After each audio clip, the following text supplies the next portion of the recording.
Okay guys, another unbig. Saan na nga natin yan? Okay, ito na. 3 piraso, no?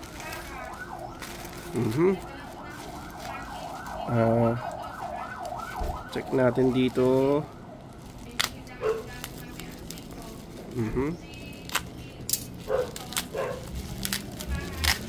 Check natin. Oops. Meron tayo reflector dito, no? Reflectorized daw to eh. Kaso, pero check natin kung tama naman.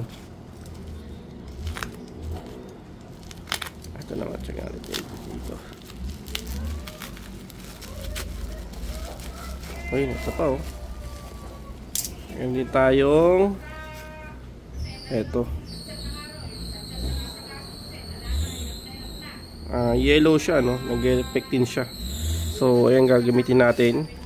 Kasi kakabit natin ito sa sidecar. Para at least maganda siya. I mean, kitang-kita yung ating sidecar. Eto. Orange naman to guys. And all goods naman, no? So, pero check natin kung mag-reflect talaga sa... Saka kung makapit talaga siya, no? Ayan. Okay. Alright.